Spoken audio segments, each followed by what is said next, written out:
Promutuel est... là. La la la la la la la.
Notre personne qu'on rencontre aujourd'hui, c'est M. Roland R. Tremblay. C'est un médecin de formation qui enseigne la médecine. Il l'a enseigné à Laval, à Sherbrooke, un chercheur de renommée et un passionné de la nature.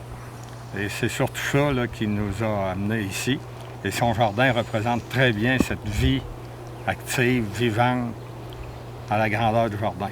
C'est vraiment un des beaux jardins qu'on a dans la région de Portneuf, puis même au Québec. Et les gens sont charmants. Fait que ça aide aux gens à revenir et à vouloir visiter. Alors, Monsieur Hamel, nous allons répéter le rituel que vous avez observé hier. Que vous avez. Ça suffit, les filles, là. Retournez dormir. Lucie est notre horticultrice en chef. Jusqu'à mercredi soir, la serre débordait de plantes. Maintenant, vous les voyez partout dans les plates-bandes.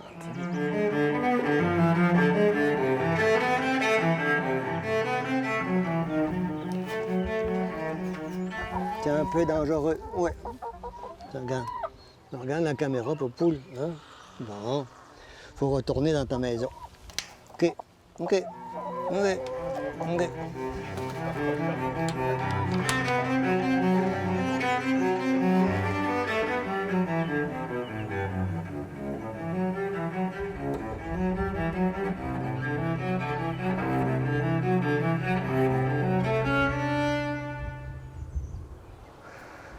Vers les années 1950, je vivais à la campagne, dans le rang 4 de Saint-Hilarion, et puis il y avait des parents, des grands-parents, qui s'occupaient de fermes, d'agriculture en général.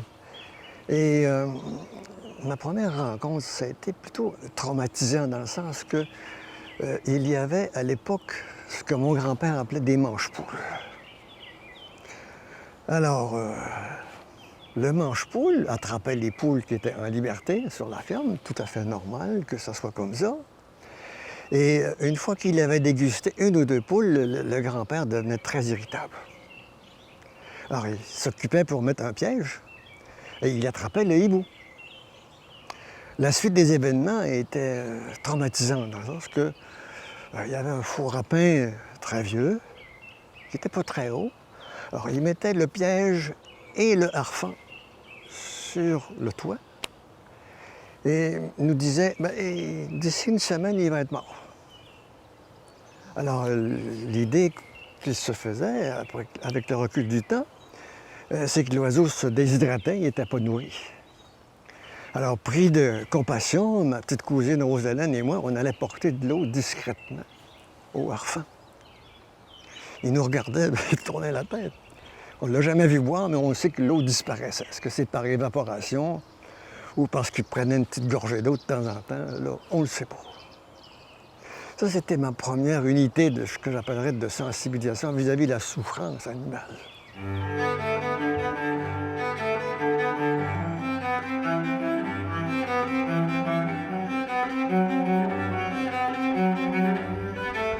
À vous montrer pour vous illustrer l'amour que nous avons pour la gélinote.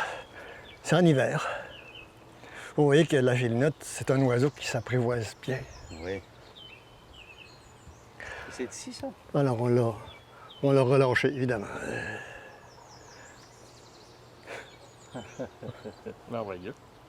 Et par la suite, évidemment, en agriculture générale, il y a toujours des poules. Ben, les poules, il y en avait dans la maison de mes parents, chez le grand-parent. Et les poules étaient en liberté et nous suivaient parce qu'on leur parlait tous les jours. On leur donnait des gâteries comme on le fait ici. C'était vers les années 1950-1952. Donc, ça fait très longtemps qu'on avait de l'attirance vis-à-vis les oiseaux de la ferme. Ce pas des oiseaux très développés, mais ils ont un sens capable de nous reconnaître, de nous suivre et d'apprécier peut-être ce qu'on fait pour eux. Et par la suite, j'ai été confié pour maintenir, je dirais, un statut d'étudiant au séminaire en vue de devenir un prêtre. Alors j'ai été confié en adoption à un séminaire. Ça a duré des années. Après, c'est la formation médicale, c'est la formation en sciences. Donc, il y a eu un grand trou où les lieux de résidence n'étaient pas favorables. Je dirais pour communiquer avec la faune ailée ou la faune tout court. Et un jour, il y a, en raison de circonstances associées au travail, on habitait un petit château près des Tourbières Saint-Charles. C'était joli, mais entouré de fermiers qui utilisaient déjà à l'époque beaucoup de substances, pesticides là, pour les différentes cultures. Il y avait des grands champs. Donc, c'était pas favorable pour l'observation des oiseaux, ni pour le métissage de nos hémérocales.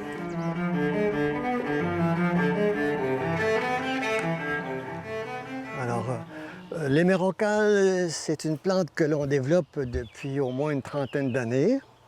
Les cultivars sont tous distingués, donc de belles factures, nous coûtent cher.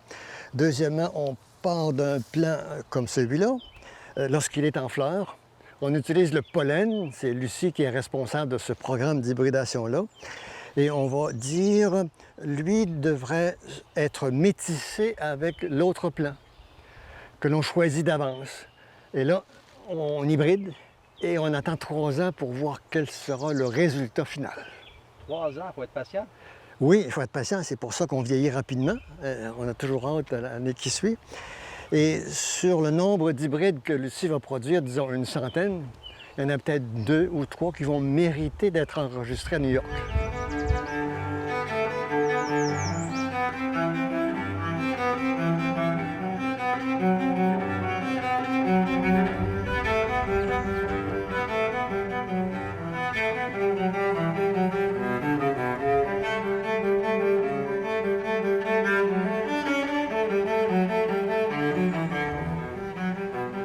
Je me trouvais à Place Laurier, puis il y a une dame qui avait un jardin à vendre.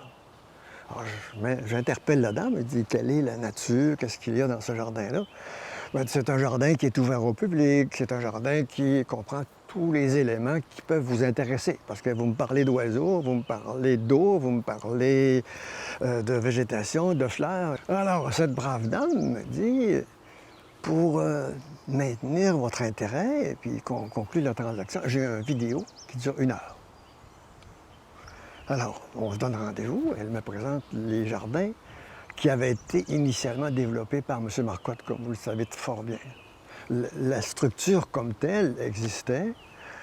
Tout ce qu'on a fait au cours du dernier quart de siècle, ça a été d'améliorer les plates-bandes, de changer la forme des plates-bandes, d'introduire des courbes pour que ça soit à la mode, etc. Et on a continué les visites pendant 10 ans.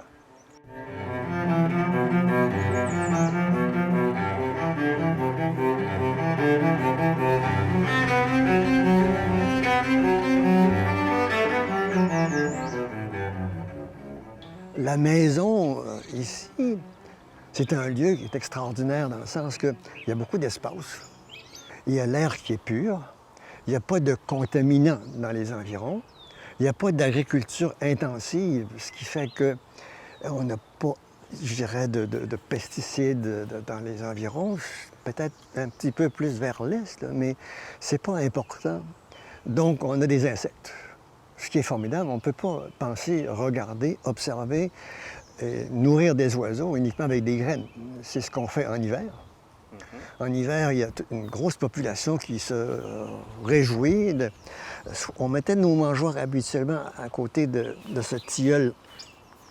Mais c'était une dispute chaque jour à cause de la présence des écureuils gris, des écureuils noirs.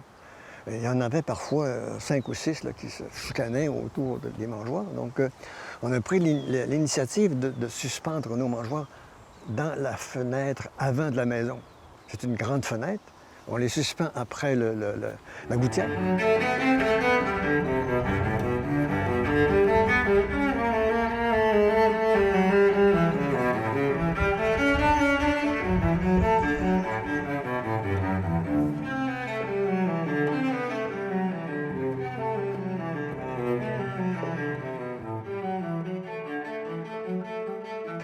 Nos merles bleus, ils sont présents depuis que nous avons mis le petit pied ici.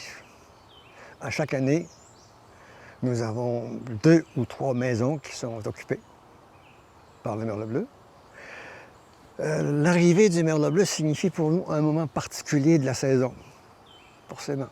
L'arrivée de la chaleur, le printemps. Et on est toujours très heureux, on les surveille, parce qu'il y a un élément annonciateur qui ne trompe pas. C'est l'arrivée des hirondelles bicolores. La bicolore arrive dans un premier temps ici, ensuite le merle bleu. Et c'est là où les tensions sociales s'installent. Parce que le merle bleu, il voudrait bien retrouver ses maisons qu'il possédait l'année précédente. Donc, il y a des chicanes épiques là, où le merle bleu réussit au moins à se tailler une place dans 2 ou 3 maisons. Il y en a 2 qui sont toujours présents, 2 couples qui sont toujours présents. Ils ont leur niché. Ils recommencent un mois plus tard, disons. Et il y a un tassement de l'espace social qui se fait, puis ils sont toujours heureux chaque année. D'autant plus heureux qu'à chaque semaine, on coupe le gazon. Et là, on se dit, dans la cour de la soirée, on verra des merles bleus qui vont descendre à 45 degrés de leur maison pour déguster des bons insectes qui sont au sol. Et c'est important de le mentionner parce que c'est la marque de commerce. Il y a des touristes qui passent et qui n'observent pas ce petit détail-là, mais l'hirondelle ne fait pas ce geste-là. Elle se nourrit en vol, forcément. Et le merle bleu, bien, lui, il aime beaucoup arpenter le terrain pour trouver des insectes qui va les porter à sa famille.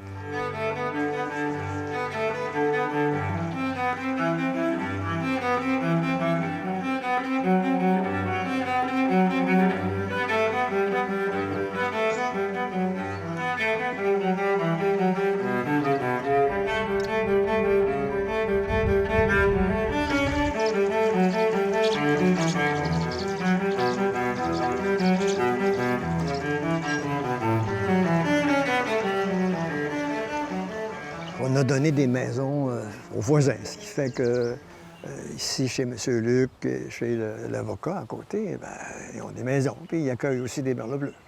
J'ai toujours une quinzaine de maisons qui sont à la disposition de quelqu'un qui me dit ben ouais, on aime ça regarder vos oiseaux, puis on voudrait avoir une maison. Je vais en installer une à quelque part.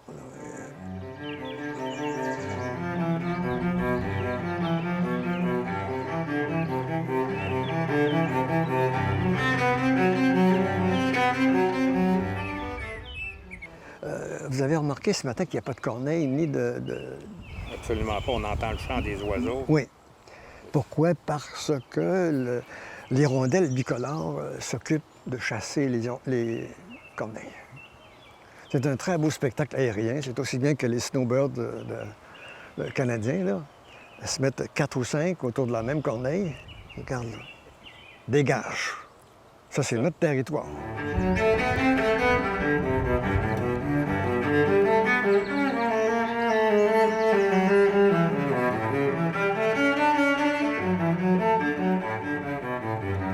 Il y a une période dans la vie où on aime l'agitation, le tumulte. tu vas à un congrès, puis tu rencontres une centaine ou des milliers de collègues avec qui tu échanges. C'est ce que j'appelle le tumulte intellectuel, parce que sur une période de 4 ou 5 jours, tu as tellement d'idées à échanger, et bon, ça crée un tumulte. Tu reviens ici, c'est la paix. Ce qu'on retrouve ici, c'est la quiétude, c'est la paix de l'esprit, la paix de l'âme, et puis il y a toujours une vision qui peut être apaisante. Que tu regardes les pommiers en fleurs, moi, ça me calme. Je suis pas nerveux de nature, là, mais quand même, ça me détend. Genre, je me dis, il y a une fleur qui va me donner un parfum. Je vais avoir des oiseaux. Plus tard, il y aura le gros bec jaune qui va venir manger des pommes. Il y aura les perdrix et les gélinottes qui vont venir manger des pommiers, dans les pommiers. Donc, il y a toujours, en fonction du mouvement des saisons et du temps, il y a toujours une activité qui est intéressante. Si je m'approche du bassin, les truites vont venir me rencontrer. Une truite, ça n'a pas de reculons, donc ils avancent. Ils viennent me voir. Il y a un canard qui est là. Il y a 2 jours, je la voyais monter tranquillement, le mâle, la femelle, tranquillement. Encore un quart. Tout à coup, elle oblique vers la droite. Je me suis dit, elle s'en va vers l'autre bassin où il y a 2 canards noirs. Bon. Ce sont des barbotards comme les colverts. Mais non. Un quart d'heure plus tard, elle était couchée avec son copain sur le rebord de la piscine, en chaleur. Alors, moi, ça me plaît énormément. J'observe ça, là, puis j'en ai pour 10 minutes à me dire, oui, c'est donc beau. Hein? C'est merveilleux, c'est la nature. C'est la nature, hein, C'est pas parce qu'il y aura une petite crotte sur le rebord de la piscine que je vais les effrayer. Alors, on les laisse faire, hein, puis quand ils ont terminé leur session à chaleur, ben, ils s'en vont.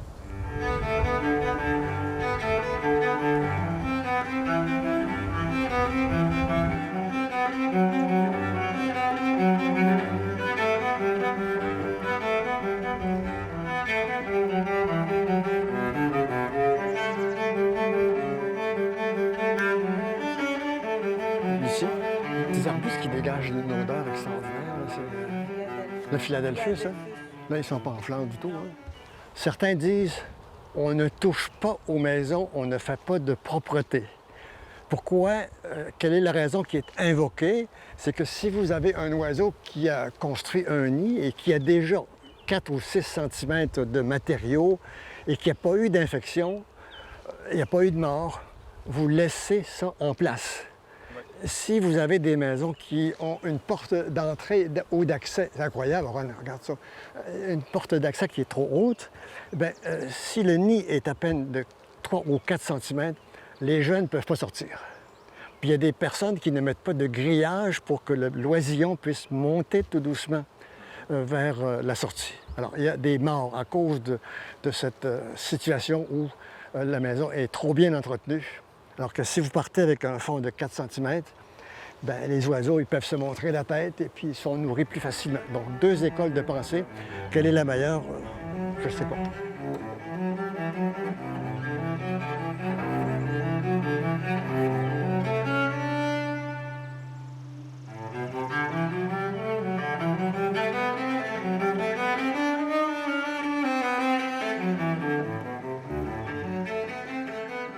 Vous avez la preuve qu'on ne dérange pas le pic doré, le pic majeur, le petit pic mineur. Vous voyez ce tronc d'arbre-là? Il a tellement été agressé qu'il y a un mécanisme propre aux arbres et propre aux êtres humains, c'est de dire que moi, je vais guérir en augmentant mon volume de cicatrisation. Alors, regardez, à partir d'ici, ça, c'est le tronc qui devrait être normal. Oui. Mais il a été tellement travaillé par les pics que, bon, l'arbre n'est pas mort, mais il n'est pas fort.